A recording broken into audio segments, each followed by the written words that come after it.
Algebra 2, 8.5, we're going to use substitution for a quadratic form.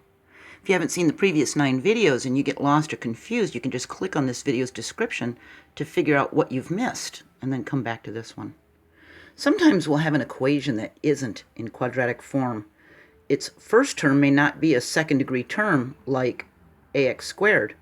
We can solve these equations by using substitution. After a substitution for x, we get a quadratic equation, and these equations are said to be reducible to quadratic form. We first make a substitution and solve for the new variable. I'm going to use n. Then we substitute back the original variable and we solve it again. We substitute our answers into the original equation to make sure they check, but I would have done this, but I ran out of room on my board, so I didn't check my solutions on the board, but you really should, just to make sure you didn't make a mistake or that one of the solutions isn't a real solution. So we can solve x to the fourth minus 9x squared plus 8 equals 0. And here's our new variable. We're going to use n. So the book used a u, but I like n. So we're going to let n equal x squared. So that means n squared is going to equal x to the fourth, isn't it? So we're going to use this n in place of that x squared, okay? So now we've got n squared minus 9n, see, because that n equals x squared, plus 8. And we factor this, so it's going to equal n minus 8 times n minus 1 equals 0, using that principle of zero products. And we do n minus 8 equals 0 and n minus 1 equals 0. We use the properties of equality to help us set it so that it equals n. We isolate the n as n equals 8 and n equals 1. Now that we've got this, we can substitute x squared back for n. So instead of n equals 8, we have x squared equals 8. And instead of n equals 1, we have x squared equals 1. So x equals plus or minus the square root of 8. We can factor this as 2 squared times 2, can't we? And we can pull that 1, 2 out. So we've got x equals plus or minus 2 times the square root of 2. And then on this side, well, square root of 1 is just a 1, isn't it? When we take that exponent off and give the radical sign to the 1, it's still going to be a 1, isn't it? So our solutions are square root of 2, negative square root, 2 times the square root of 2, and negative 2 times the square root of 2, and 1 and a negative 1. And when we substituted it back into the original equation, they all checked out, so we knew we had the correct answer.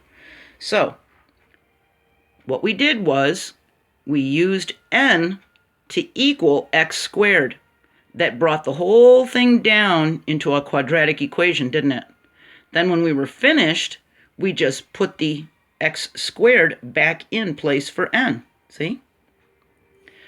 All right, let's try this with a radical in it. We can solve x minus 3 times the square root of x minus 4 equals 0. We're going to use our buddy n again to equal the square root of x. So that means n squared equals x, doesn't it? When we get to the bottom, that's going to help us. So n's going to equal the square root of x.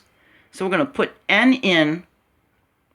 So we've got n squared, because that's going to be squared then, isn't it? So we have n squared minus 3n minus 4.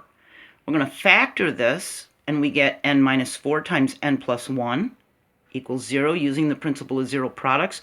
We've got n minus 4 equals 0, or n plus 1 equals 0. We use our properties of equality to get n equals 4, or n equals a negative 1. We substitute that square root of x back in for the n, and instead of n equals 4, we have square root of x equals 4, and instead of n equals negative 1, we have square root of x equals negative 1. Now squaring the first one, x equals 4 squared then, right? If we take that radical sign and put the exponent on the 4. So x equals 16, doesn't it? And the second equation has no solution because the principal square roots are never negative, are they? So 16 is the only solution. All right, let's try this one. We've got x squared minus 1, and the whole thing's squared, minus x squared minus 1 minus 2 equals 0. We're going to let our friend n equal x squared minus 1. So he's going to equal all of this, all right? So we're going to put that in place. So instead of the x squared minus 1, we've got n squared. See, because it's squared. See how I did that? Because this is to the second power and the whole thing's the second power. So now we've got n squared minus n equals minus 2 equals 0. We're going to factor this, and we're going to get n minus 2, n plus 1 equals 0. Then we're going to use our principle of zero products again.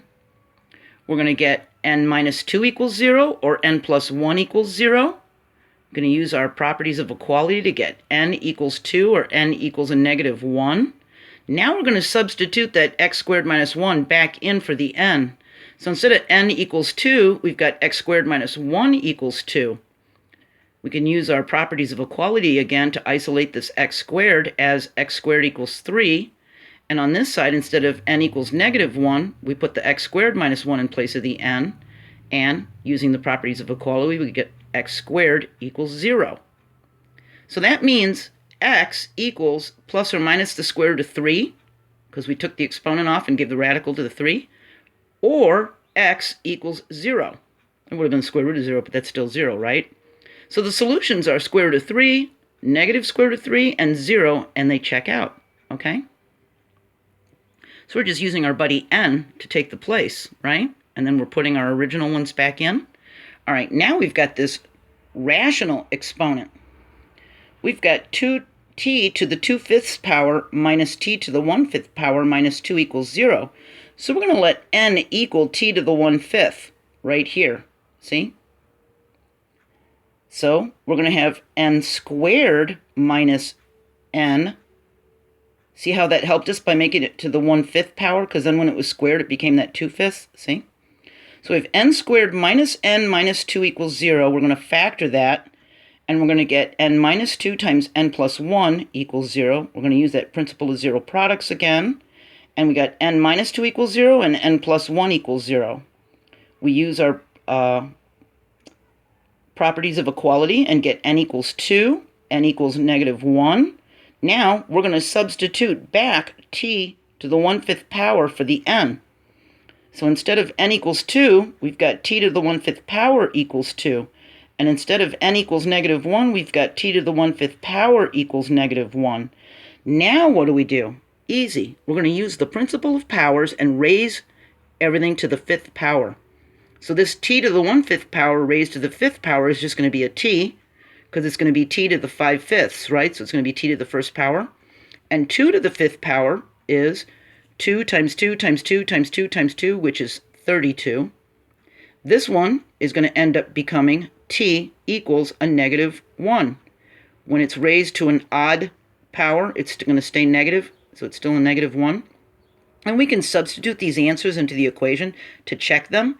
T equals 32 and t equals negative 1 are both solutions to this, all right? So when you come across this, you can let it equal that rational exponent so that that one will be squared. See how I did that? Because that's 2/5, so that's 1/5, so I chose it to be substituted for that one so it could be squared like a quadratic equation. And then we just use that principle of powers to raise everything up to a 5th power so that we've got some regular integers, okay? All right, our next video is 8.6a. We're going to solve second-degree formulas for a given letter. I'm going to add this video to the Algebra 2 playlist. There's not really too much in Algebra 1 from last year that covers all this stuff, but Chapter 13 talks about quadratic equations and formulas. And I'm going to link to all the previous videos for Chapter 8 that we've covered. So if you're lost, all you have to do is click on this video's description, watch those videos, and you should be okay, all right? I'm doing everything I can to help you. So I hope this wasn't too confusing. I'm really glad that you're watching YouTube math videos to help yourself. It really says a lot about your character, and I'm really proud of you, all right? I'll see you next video. Bye.